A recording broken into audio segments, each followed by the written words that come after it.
صباح الخير، أو يمكن لسه ليل، ما فرقتش. المهم إنك هنا. في همسة حنين هنحكي عن الحاجات الصغيرة اللي بتخلينا نكمل. يلا نبدأ. أهلا بيكي. في زحمة الحياة في حاجات كتير بتستنزفنا، مسؤوليات، شغل، ضغوط، علاقات، وحتى التفكير الزايد. ساعات بنقف قدام المراية ونسأل نفسنا، هو أنا ليه حاسة إني لوحدي؟ والحقيقة إن الوحدة مش دايما بتبقى ناقصة. أوقات بتكون مساحة بتكتشفي فيها نفسك، بتعرفي حدودك وإمكانياتك وإيه اللي تقدري تعمليه وإيه اللي متقدريش تعمليه. بتسمعي فيها صوتك الحقيقي، الصوت اللي بيغرق وسط دوشة العالم. بس برضه منقدرش ننكر إن وجود راجل في حياة الست ليه معنى، وليه معنى كبير جدا منقدرش ننكره. مش علشان تعتمدي عليه بس، لأ، لكن عشان بيشاركها حاجات كتير، عشان بيحس بيها وهي بتحارب كل يوم. طبعا ده لما يبقى راجل سوي ويكون ليها ظهر وسند لما الدنيا تهند معاها. مش عايزة أقول إن الراجل هو المنقذ. الراجل مش المفروض يكون المنقذ في حياة الست، بس لازم يكون سند. ولا الست المفروض تكون الضحية. الاتنين لما يكونوا في علاقة ناضجة بيبقوا طاقة واحدة. هو بيحميها وهي بتلهمه، هو يشيل عنها التعب وهي تزرع فيه الراحة. يعني علاقة كده زي ما بيقولوا خد وهات. بس لو غاب مش معناه ان الحياة هتقف، لا مش هتقف. والدليل دلوقتي ان في ستات كتير جدا جدا جدا من غير راجل، وحياتها احسن وحياتها اجمل وحياتها مشرقة اكتر. تمام، بس مش كل الستات ولا كل الرجالة. طيب، ساعات بيبقى في جوانا طاقة أنثوية قوية جدا، طاقة فيها حنان بس فيها كمان صلابة.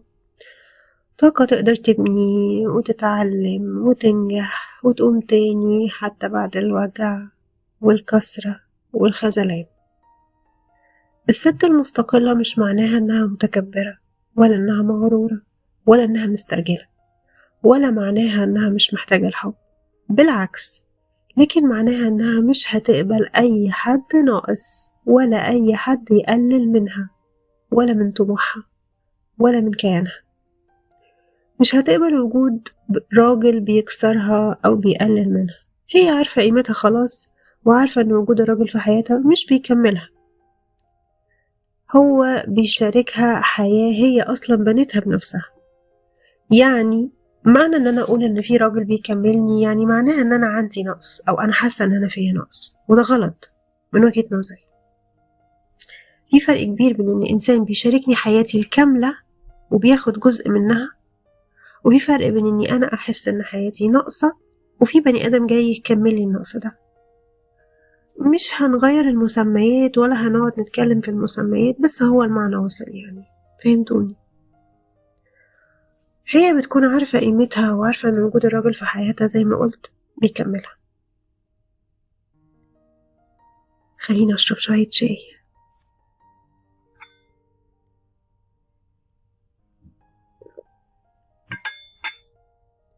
طيب يا ستي، دي كانت مقدمة طويلة شوية.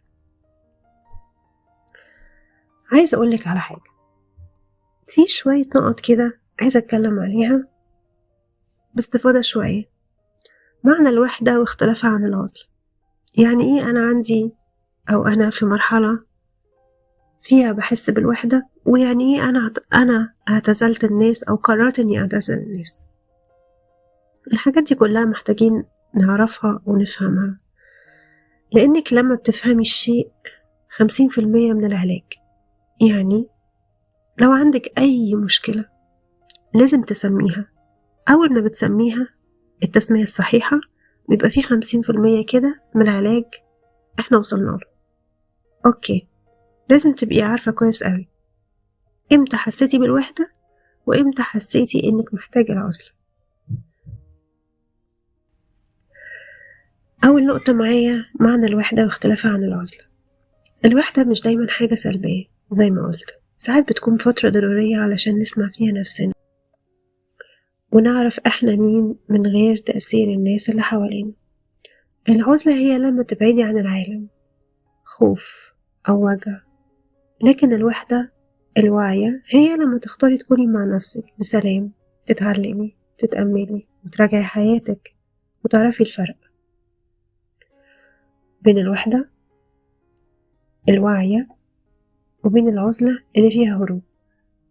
فرق كبير جدا بين الاتنين. النقطة رقم 2، ايه هي أهمية وجود الراجل كداعم وشريك مش منقذ؟ زي ما قلت من شوية، الراجل مش منقذ. وجود الراجل مش هدف في حد ذاته، لكن وجوده الصح بيكون دعم وسند. هو بيشاركك الطريق مش بيمشي عنك. في فرق كبير. المنقذ بيخليكي تعتمدي عليه، يعني من الآخر لو راح انتي بتروحي. عشان كده بقول لازم تكوني فاهمة كويس قوي ان مفيش حاجة اسمها راجل ينقذك، انتي بتنقذي نفسك. اما الشريك الحقيقي اللي مش منقذ بيقويكي عشان تطلعي من اي مشكلة بنفسك، عشان تكوني احسن نسخة من نفسك. وده المعنى الحقيقي للعلاقة الناضجة.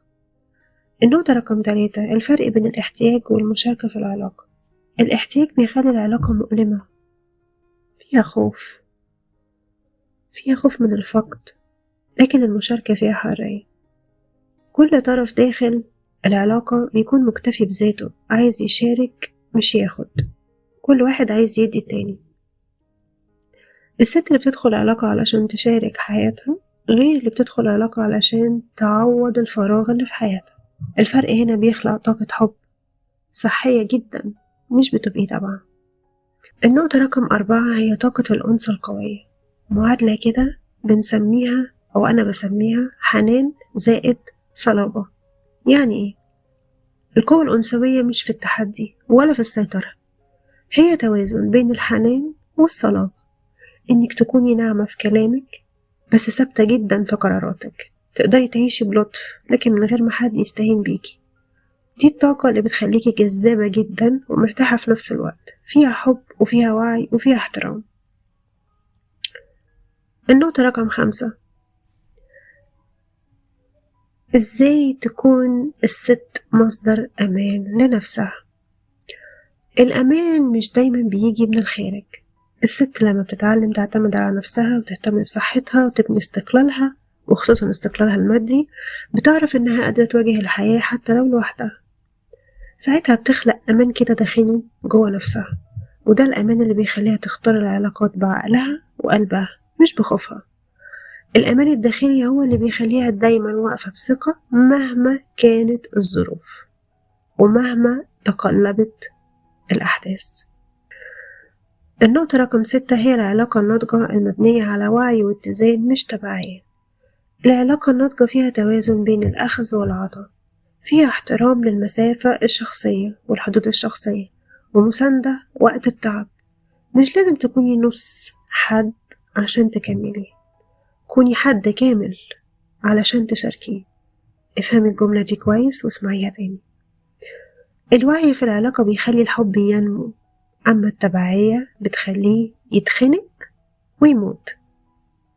النقطة رقم 7، خليني أقول إنها مش النقطة رقم 7، خليني أقول إزاي يكون عندك اكتفاء ذاتي وحب حقيقي. الحب الحقيقي مش اللي بيكمل ناقصنا، هو اللي بيحضن اكتمالنا. لما تبقي مكتفية بنفسك، بتحبي من اختيار مش من خوف، ساعتها تعرفي إنك تستحقي علاقة فيها راحة واحترام، حب ناضج يطمنك مش بيستهلكك، لأنك ببساطة بقيتي الأمان لنفسك اللي كنتي بتدوري عليه. لو الكلام ده لمسك أو خلاكي تفكري لحظة، خديها علامة صغيرة إنك على الطريق الصحيح. أنا حنين، ودي كانت همزة حنين، مساحة نرجع فيها لنفسنا بهدوء وصدق. لو حسيتي بالسلام أو بالنور ولو بسيط، سيبي بصمتك باشتراكك وتعليق بسيط يقول إنك سمعتيني للآخر. افتكري دايما، الهدوء مش ضعف، الهدوء هو أقوى حضور. مع السلامة.